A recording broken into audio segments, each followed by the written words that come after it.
जय शिवराय भावांनो.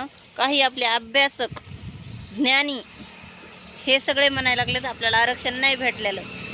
मग हे हेकणे चकणे ह्यांच्या पुढाला का बरं अशी आग लागली? हे का असे घाबरल्यासारखे करताय? कारण त्यांना सांगायचं, जे म्हणतात ना भेटलं नाही, हातात गाजरं दिले, ह्यावेळेस बी फसवलं, त्यांच्यासाठी माझं म्हणणं आहे, जा मग तुम्ही आता एकदा आझाद मैदानावर उपोषण करा. तुमच्या परीने आरक्षण घेऊनच वापस या, जसं तुम्हाला पाहिजे. अभ्यास काय न हे 2-4 आहेत ना भुकायला लागले, ते म्हणताय भेटले नाही, हातात गाजर दिले, असं तसं. तुम्ही स्वतः जा, तुमच्या परीने एकदा आणा ओढून. मला तर वाटत आहे, आमचा विश्वास आहे मनोज दादांवर,